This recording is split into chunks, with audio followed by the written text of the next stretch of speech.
Hey everyone, welcome to Math Weirdos. Today we are starting a new series called Learning Through Problems. This is the first video. In every video, we'll cover a good problem related to topics in examinations like JEE Advanced, ISI and Olympiads. And we'll try to master a few concepts and their applications through the problems themselves. Our first problem appears to be a calculus problem. So you readers are asked to read the problem and solve it on their own, consult the hint if they are stuck, and we'll present our solution right now.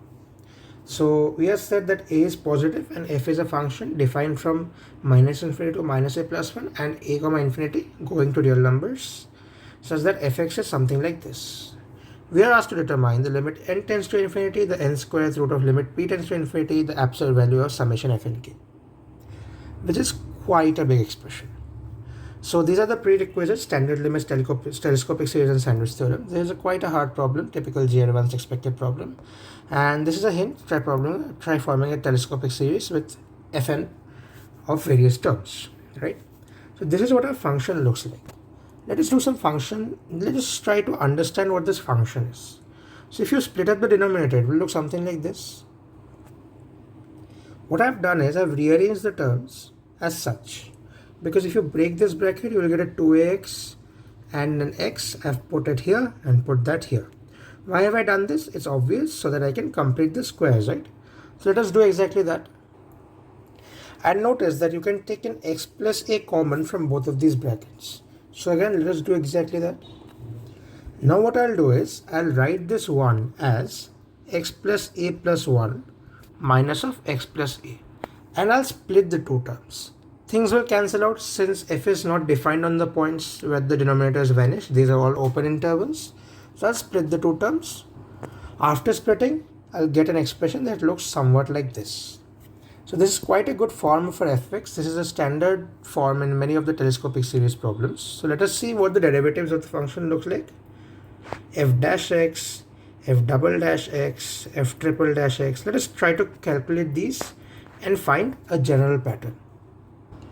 So these are the derivatives chalked out in an extremely rudimentary fashion. We all know that the derivative of x to the power n is nx to the power n minus 1.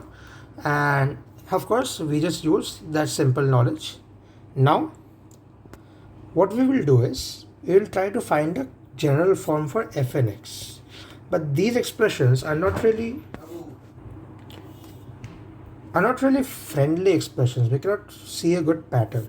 So I'll write it as this: minus 1 to the power 1 factorial times 1 upon x plus a whole square minus 1 upon x plus a plus 1 whole square. Let's see if we can extend this to other terms as well. Similarly, the other derivatives can be written as minus 1 whole square 2 factorial times 1 upon x plus a whole cube minus 1 upon x plus a plus 1 whole cube. All I am doing is expressing the numerator as a factorial and taking a minus 1 whole to the power n common for the nth derivative, right? This one as well, minus 1 whole cube 3 factorial times 1 plus x plus a whole to the power 4 minus 1 upon x plus a plus 1 whole to the power 4. See, this is a nice pattern, and it seems that f and x is minus 1 whole to the power n factorial times 1 upon x plus a whole to the power n plus 1 minus 1 upon x plus a plus 1 whole to the power n plus 1. You can try to prove this. If you do this in a subjective method, for example, you can prove this by a principle of mathematical induction. However, we are not so interested in the algebra. We are rather interested in how the limits play out. So now that we have a good expression for f and x, we'll jot down the expressions for f1, fn1, fn2, fn3 and up to fnp, simply by putting x equals to p in this expression. So we'll get values that look somewhat like these, and let us try to add them. When we try to add them, in the left hand side we get summation f and k as k goes from 1 to p, similar to what was asked in the question right here, right?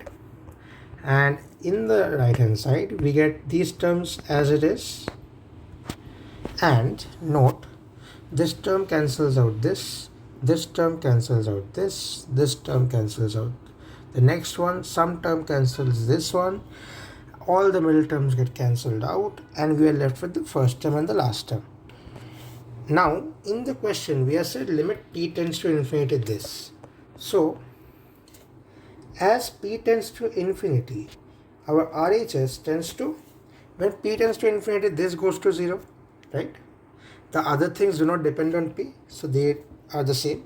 RHS tends to -1 whole to the power n factorial by a plus 1 whole to the power n plus 1. Therefore, we can say that limit p tends to infinity, summation fn k as k goes from 1 to p is nothing but this. Now we have to find the absolute value. So taking absolute values on both sides, this -1 whole to the power n term vanishes because everything else is positive. Since a is positive, so a plus 1 is positive. So a plus 1 to the power n plus 1 is positive. And n factorial is of course positive for any natural number. Now we'll take the n squareth root of this very thing. N squareth root of limit p tends to infinity, summation as far as the absolute value, summation fn k as k goes from 1 to p is this entire thing, n factorial upon a plus 1 whole to the power n plus 1 whole to the power 1 upon n square.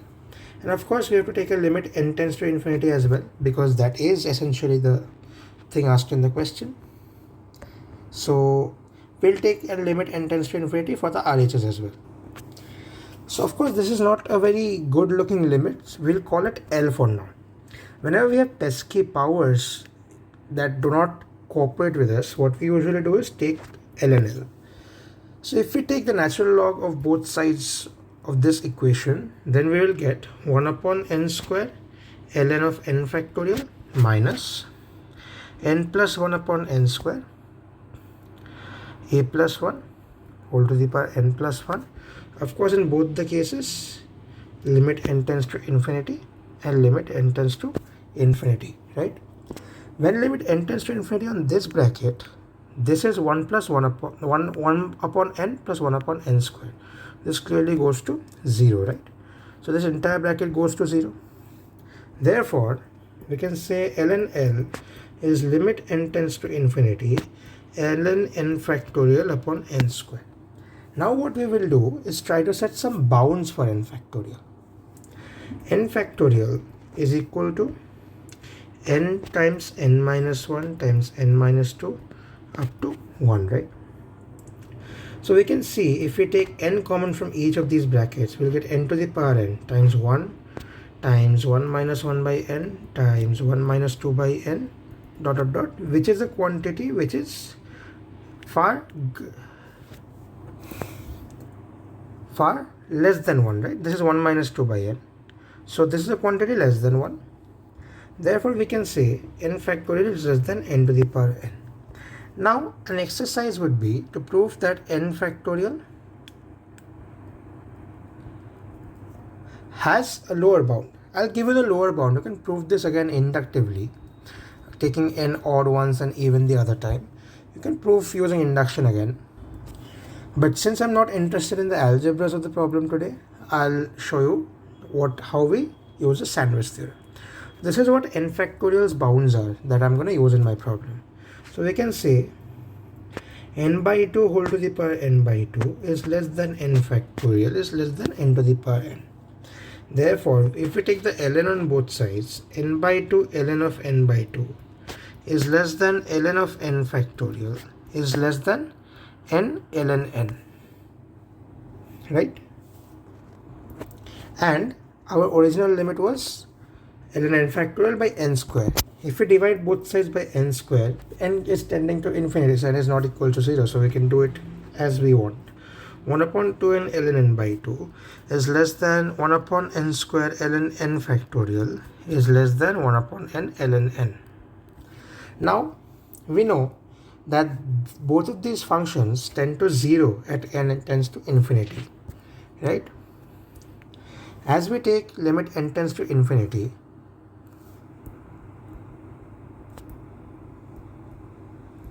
we get 0 is less than or equals to 1 upon n square ln of n factorial less than equals to 1 upon n.